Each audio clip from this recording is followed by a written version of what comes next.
Hello everybody and welcome back to the Fantasy Football Facey YouTube channel. My name's FPL Phillips and this is your Game Week 25 episode of Your Quick Guide, where we're going to be taking you through my top captain pick of the game week alongside the top 10 predicted point scorers as well.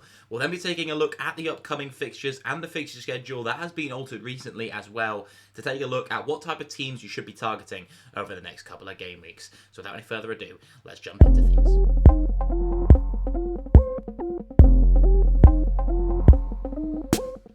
And for me, at least, there's only two real players you should be considering captaining in Game Week 25, and those are two doublers, Mohamed Salah of Liverpool or Bukayo Saka of Arsenal. And as always, we're going to be looking at the metrics that I think are key to consider when deciding on a captain pick. And first up, the predicted points go in favour of Mohamed Salah, 11.5 predicted points for him, but still a projected double-digit haul for Bukayo Saka on 10.9, so not too far behind.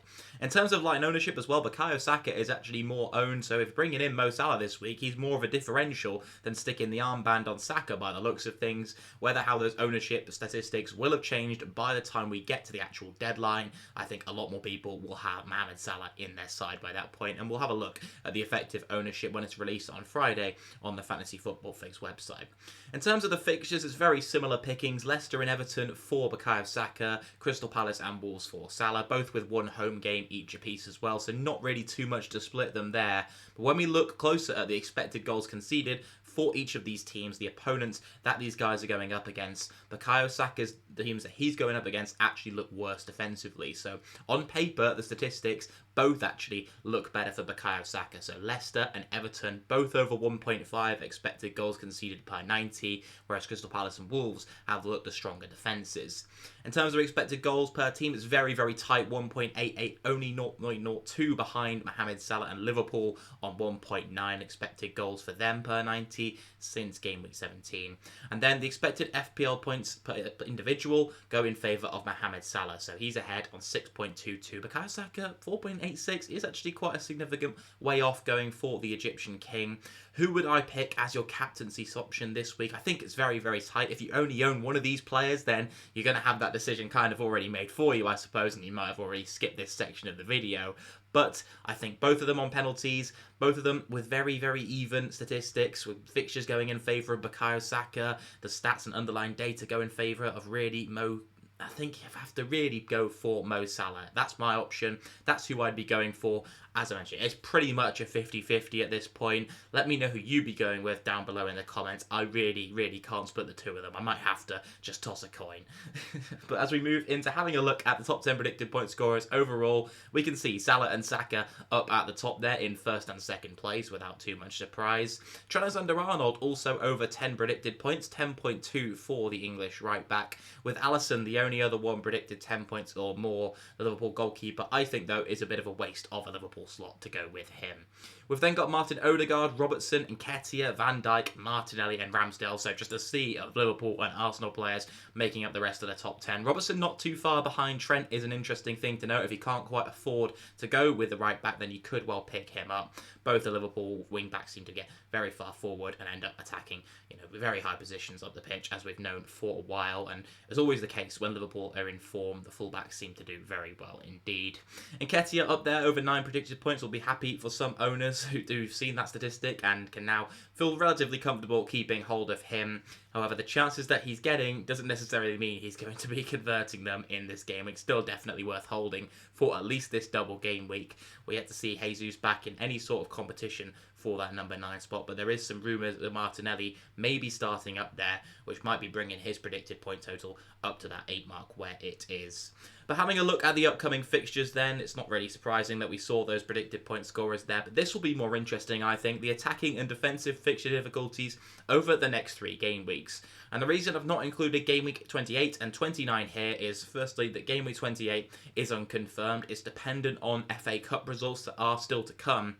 So just having a look at the next 2 game weeks after Game Week 25 as well, where these fixtures are set in stone, aren't going to change, is going to be more useful at this point, in my opinion. And top of the attacking fixture difficulty is going to be Arsenal. They're coming in with Leicester and Everton, which we saw in Game Week 25. They've got Bournemouth at home and Fulham away, so a very nice set of fixtures for the Gunners. They also are one of the teams in Game Week 28 where we do know what's going to happen, and they have a confirmed fixture in that game week. So if you can't use the free hit chip that week, or you're using a different chip strategy which doesn't plan on using the free hit in Game Week 28, Arsenal are one of those teams to definitely load up on. And I think we pretty much already all have Arsenal triple up anyway, so what's the point in discussing them that much further? Liverpool are in second place. They're in Game Week 28 with an unconfirmed fixture, but it could well go ahead. They have something like a 56% chance of their fixture going ahead. It's dependent on Fulham, their opponents in that game week, going out the FA Cup, who are going up against Leeds in the FA Cup. So we need Leeds to knock Fulham out of the competition, basically, for that fixture to go ahead. But Crystal Palace and Wolves in 25, plus Manchester United at home at Anfield in 26. And then finally, they've got Bournemouth away in Game Week 27, which will be bringing them to second in the attacking fixture difficulty. We've then got Southampton, Everton, and Crystal Palace, who I don't think any of us are really loading up on attackers from. I'd probably steer clear of all those three teams. But the defensive fixture difficulty, we can have a look at some more defensive assets, and I think Everton could be to consider in this region. I think James Tarkowski in particular has looked really, really good in that Everton side. And he's like 4.3 million, offers a real budget option into that team. McNeil on corners, Tarkowski in the box, a dice speciality. I think I could see him scoring in this double game week, and if not, you never know. They could get a clean sheet in one of those games, more likely to be the Aston Villa at home fixture. We've then finally got Tottenham and Southampton, Liverpool and Arsenal predictably in first place again. Interesting to see Liverpool going above Arsenal for defensive fixture difficulty, but not for attacking fixture difficulty. So Trent and Robbo could be definitely ones to load up on, and maybe even you could outload an Arsenal defender in also to triple up on the attack. So bringing in Saka, Odegaard and Nketiah. I probably wouldn't be bringing in Nketiah, but if you already own Nketiah and Odegaard, then getting Saka in exchange for a defender doesn't look too bad a move.